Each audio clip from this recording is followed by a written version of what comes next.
السلام عليكم ورحمة الله وبركاته. يا رب تكونوا بخير وبصحة وسعادة.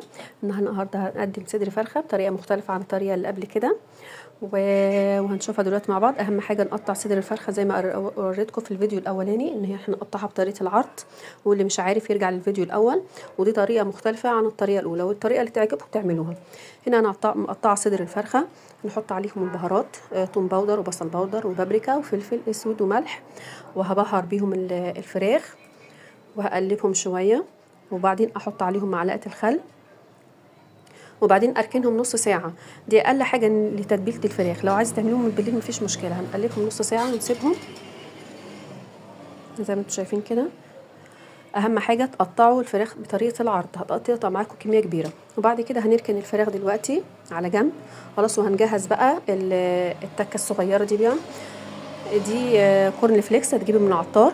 انا طحنته شويه، هو بيجي كريسبي جامد قوي، فانا طحنته شويه عشان يبقى ناعم. 3 معالق بقسماط، ولو ما عندكيش ممكن عشفين وانت راكناه وبتعمليه بقسماط مفيش مشكله عادي. وهحط له ذره ملح واقلبه واركنه. طبعا احنا بنعمل الفراخ بنعملها ببيض خلاص. لا، انا هنا بقى مش هعملها ببيض، انا بجيب معلقه بعد ما اخلص التقليب الفوق كورن فليكس هركنه برده على جنب. وبعد كده هجيب طبق محطوط فيه بهارات، نفس البهارات اللي حطيتها على الفراخ.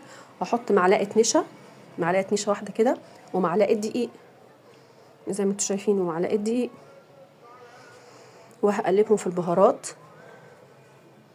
وبعد كده احط عليهم نص كوبايه ميه من الحنفيه عادي، وهقلبهم كويس جدا بحيث كلهم يدمجوا مع بعض.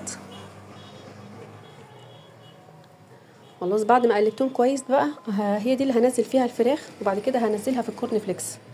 التغليفه دي بتبقى احسن من البيض خالص. البيض احيانا بيطلع مننا بيبقى القشره اللي بره بتقع، لكن الخلطه دي كده اللي بتاعت النشا ودي بتخليها ثابته وبتخليها مقرمشه وحلوه جدا. وكده هنوفر بيض برضو، واللي مش عايز زفرة البيض وكده الطريقه دي حلوه قوي. وبعد كده هننزلها بقى في الكريسبي خلاص. نفضل نقلب فيها كده دقيقه كده، وبعدين هنحطها بعد كده في الكريسبي كورن فليكس. انا حطيت على كورن فليكس زي ما قلت لكم ذره ملح، وهنقلبهم كويس جدا. واحنا بنقلب نحاول ناخد من تحت لفوق بحيث يتغلف كويس خالص، ونقلبهم بالمعلقه ونضغط. واحنا بنقلب بالمعلقه تضغطي بحيث يعني تشبع في التتبيله خلاص.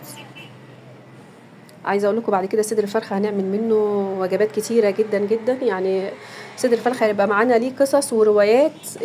دايما هنعمله بطريقه تبقى غدوه كامله، الاسره كامله، 7 افراد 6 افراد 8 افراد عادي. بص طريق شكله اصلا حلو من قبل ما يتقلي. هنخلص الكميه كلها بنفس المنظر، نفس الطريقه، يعني ان احنا نحط في الخلطه اللي هي في الدقيق والنشا، وبعد كده نحط في الكريسبي. كده انا خلصت الطريقه كلها، الكميه كلها قصدي خلاص. هنحطه ممكن عادي نص ساعه كده في التلاجة لغايه ما تعملوا رز او مكرونه. انا هنا عملت مكرونه وشوربه، وقدمت معاه مخلل. واللي عايز ويا رب تكون الطريقه عجبتكم. ما تنسوش دعمي باشتراك.